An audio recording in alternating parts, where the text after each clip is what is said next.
Paminawan ni Palihog. XFM Katropa. Your Honor, the prosecution believes that we have sufficiently established. Abi ni mo, But the ma'am, threat- kaday lang. We do not care what you believe. As much as we don't care what you think. Believe mo lang yan. That's according to your belief. And we don't care about your belief. Lay down the facts. No? Lay down the facts. We do not care what you believe. Of course, mo believe. Mo ka, nagtuog yun mi, nga na-establishar na mo niya, nagtuog yun mi, nga nakasa si BP Sara, of course. What do we expect from you? Kamoy prosecution, naturalmente. Inyo ginagamiton nga word. Pero ma'am, korte man, ayaw di mo tuwan ang bilib-bilib ni mo. Do not use that we believe. Lay down the facts para sad kami mo believe. Kanya mo, lay down og facts, way notaryo, nanaunsa. Mo lay down og facts, may kailan, way notaryo, pagpangutan-on nga nung kapanotaryo. Your Honor, pwede man gud mo pasa in the ICC, pwede mo pasa way notaryo. Dito ka sa notaryo sa ICC pagpasa. Ay, ano? Mga simple naman kayo na may galaw niya. Inong ka sa presiding officer, mga igala nga, yes, but we are not the ICC, remember? Impeachment Court of Pilipinas, dito ICC. So, irrelevant. Bisa pag tinuod na may galang ang ICC mo dawat og way notaryo, ang ICC to.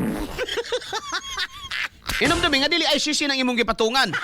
Gahiya sa ulo. Sige na, paminaw na to. Barayon. To the President constitutes Objection, Your Honor. threat to the national Again, security. Your Honor, inconsistent. Counsel, you are once again reminded to kindly avoid Yes, Your Honor. conclusions of law. The question was simple, so I guess you will not conduct any further redirect. Nonetheless, Your Honor, there are some manifestations that I would like to make. As long as these are not conclusions of fact and law, Counsel, as Yes, you have Your been reminded and guided accordingly. You may proceed. It is the position, Your Honor, of the prosecution that we have established already. Objection, Your Honor. Again. Ma'am, wa panahuman, ma'am. Wa panahuman ang investigation ni NBI, wa pa natapos. No, wa panahuman ang hearing nagpadayon and you have established yet? May iba yata kayong korte na pinupuntahan ah. Parang pickleball court yata ang mo na pasabot ba, no? Muna yung essence ng mga higala nga. Ano mo conclude magka, no? Muna, gikaduhan, nagibadlong na po siya nga. Ayaw, di lagi na po, di lagi. Raimundo Ribukas. Pwede amot-amuti sa ninyo siguro ng inyong abogado dito kay murag. Ipit naman kayo ni. Kadugayan na ni, pati itong pag-ingon niya nga kaya may AX dahil ka speaker, i-deny na niya. Di na siya mo angko na na. Oh. Kagahi ba sa imong ulo? Pareha mo abogado, kasabot ka ano eh. Kasabot ka ana. You have established. Nahuman na rin yung kaso diya pa man. O pa magani mo kairog anang video. Na pa magumugay katuyok-tuyok diha. Diba?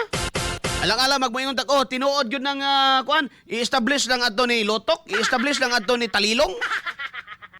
Wa mo nalilong. Nausa day mo. Kuyawa gud. Mga troll na adire sa imong live nagtapok. Boss kay dili man na sila pansinon sa Brigada Cebu ug DYHP Cebu og Bombo. Dali ra kay solusyon di.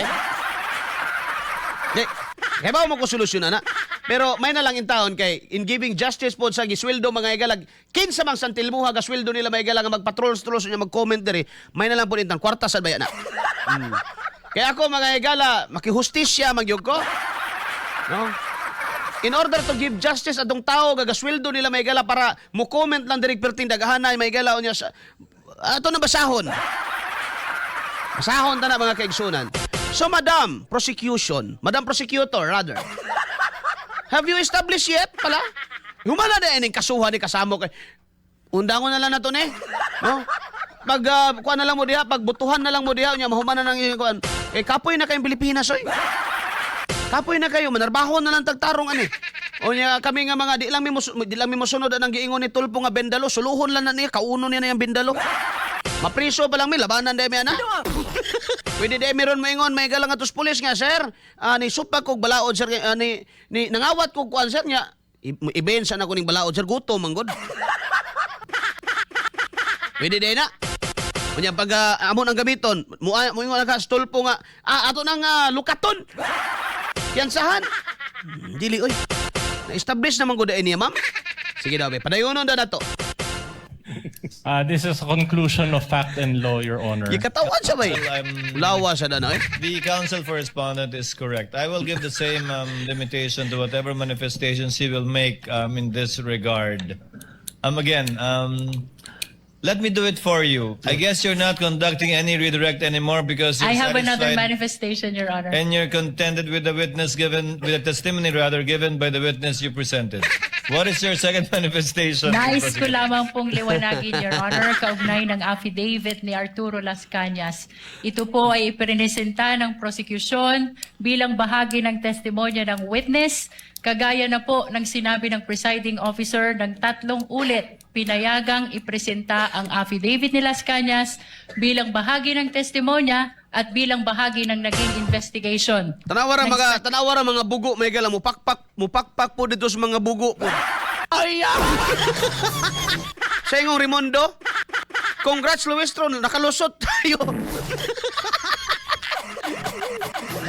Yaga naman may gala. Kaduha ka gibadlong, di lang kaduha, kapila na gibadlong ay lagi ng conclusion of fact and law. Magamit magkada-establish, o bakit naman human dire? Nagkatubang nga ba mo ng witness na nag-establish na kadiha? Nga nakasa yun, Sarah? Ano bang mag-hearing pamantang, ano mag-trial pamantang nakasa naman din na nagdibutuhan na lang mo din niya. Nami agit pakugos mga may galay. Stilan. Wala ko yung oras. Tama na to kay... ugma na po mga katropa. Webes manggod karon yan na... Ato man naandan matagad lang Webes mga kaigsuunan, no? Ang natay atong programa may gala sa atong kapulisan Northern Davao del Norte Police Provincial Office. Sige lang, no? Kamong mga trolls diya, alam mo hawa dire. Di alam mo. Kay kung gipang block mo dito sa uban, basta di lang mo manghilabot na ko personal, way problema na. Kung ana alam mo diya, magsige mo comment, mo promote mo ng BBM, okay na siya. Wala problema na. Open ang atuang kuan diya. Bira diya.